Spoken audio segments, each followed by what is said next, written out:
Let me ask you something. How many times have you run out of storage space, lost important files, or completely wasted hours of your life trying to upload files to the cloud just to share them with somebody?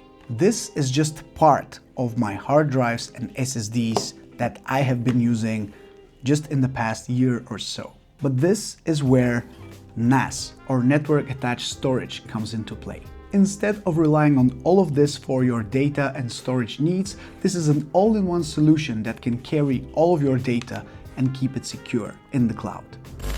So today we're checking out one of the smartest, sleekest, and surprisingly affordable NAS options on the market, the Ugreen DXP4800 Plus, a private cloud storage system that could solve all of your data headaches. Here I have the box with the NAS itself, as well as 2 more boxes which contain 4 hard drives in total. So let's quickly examine the front and the back of the Ugreen DXP4800 Plus. So on the front, as you can see, we have a couple of ports. We have a USB-A, a USB-C, an SD card slot, and the power button.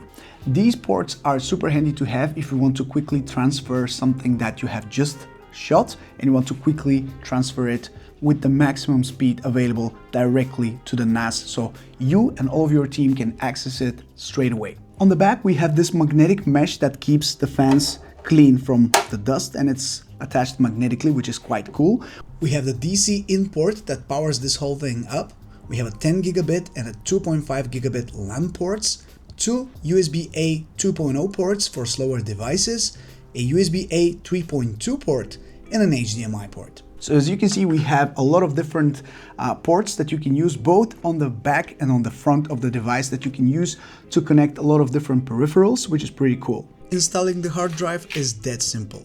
All you need to do is pop open the front panel, press the latch on the side to expand the plastic holder, and pop your hard disk inside. If you're using a 3.5-inch drive, you don't need any tools or screws to install the hard disk inside, which is awesome. The Ugreen DXP4800 Plus supports up to 4 3.5-inch drives, giving you tons of flexibility to expand over time, as well as 2 NVMe SSD slots.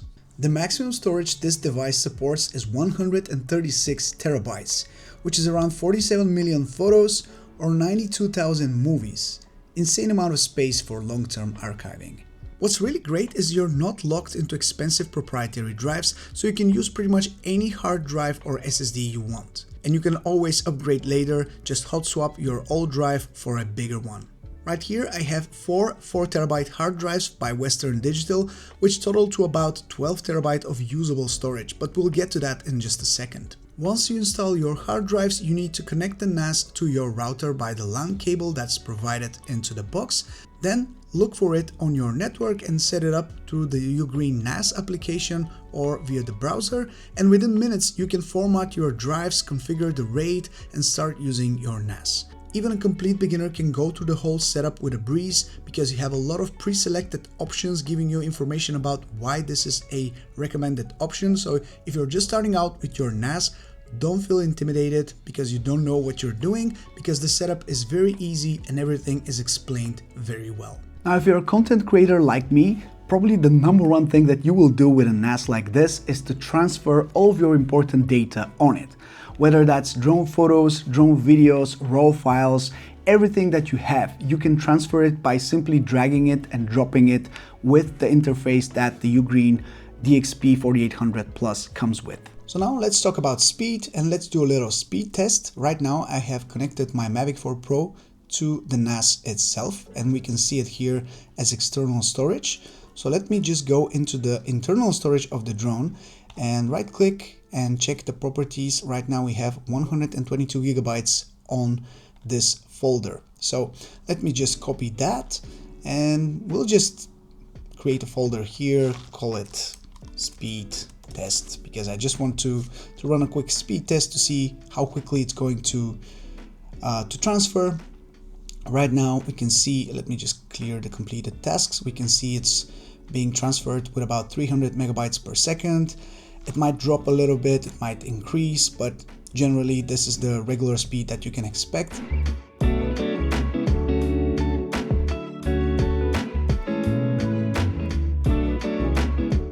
And it's done.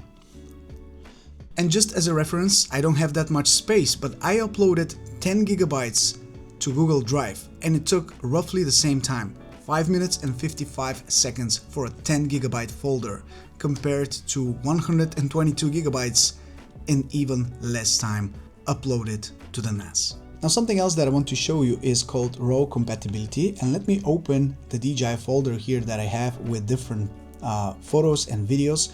And as you can see, we have some photos that are raw photos, but we can access them similarly to regular JPEGs, which is super nice. As you can see, we have the DNG file name here.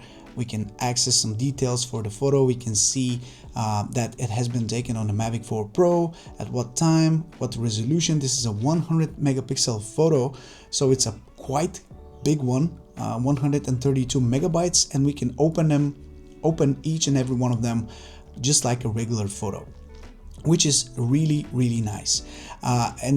This saves you so much time, as usually when you are dealing with DNG photos, you have to open them in Lightroom or in Photoshop. But here, since the NAS recognizes different RAW formats, you can open them similarly to a regular JPEG photo. And as you can see, it opens them quite quickly and you have direct access to what the photo is. Now here's one thing: if you connect your NAS to your phone via the app, you can go and automatically back up all of your photos, which I'm currently doing. It takes ages as I have quite a lot of photos, but if you go to the photos folder, you can easily go through all of the photos that have already been uploaded to the NAS. And if we switch to the computer, you can go into the photos folder, and when you open the albums, you can access all of the different photos that you have. And the coolest thing is that you can access them by people, by location, by date. So it's so much easier to find a specific photo that you are looking for. For example, if I go to location and I'm looking for a photo from Italy, where we went recently for a vacation, we can see that I can easily open all the specific locations where I took photos and access the photos that have been taken in that specific location. You can also look for specific people. If you have a lot of photos of different people, you can access those.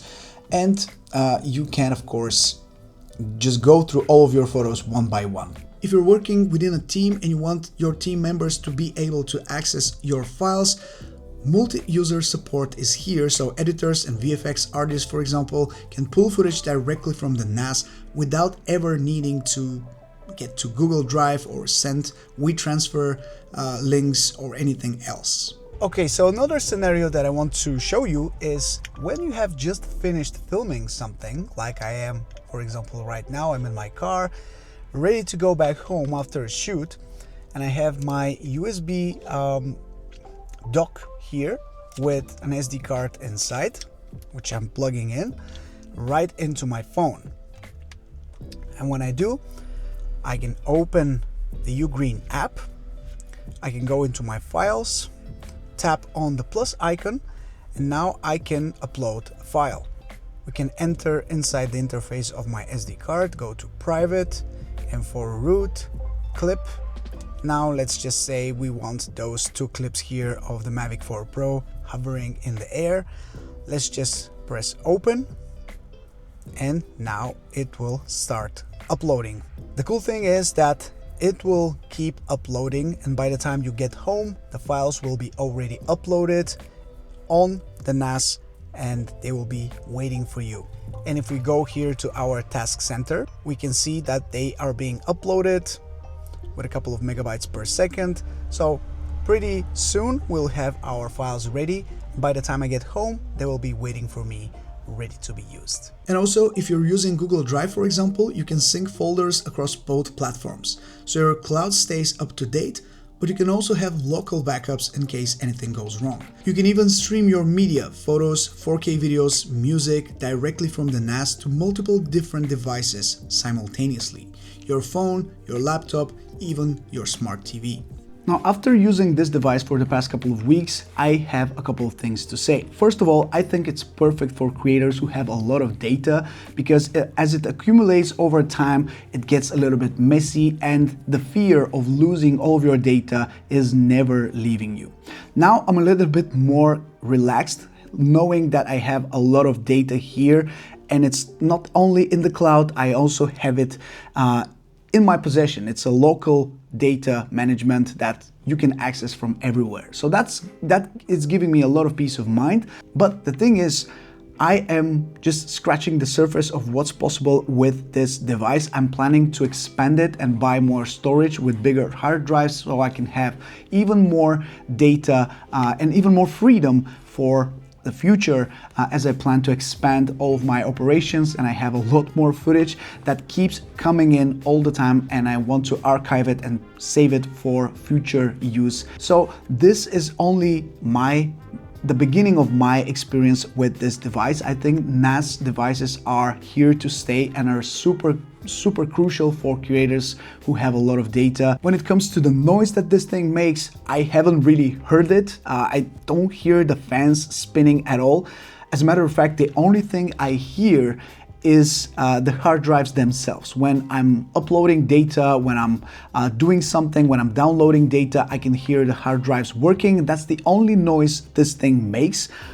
In the past couple of weeks of using it, I haven't heard the fans spin, not even once, which is quite ridiculous. In case it was loud, I wouldn't have tolerated that noise. So it's safe to say that this is not an issue when it comes to this NAS from Ugreen. And finally, one of the best things about this device is it's priced very competitively. I wouldn't really say it's cheap, but for all the features and the hardware that you're getting and for the overall experience that this device brings, I think it's priced very fairly, and it's a very competitive price that the competition can't really beat, I would say.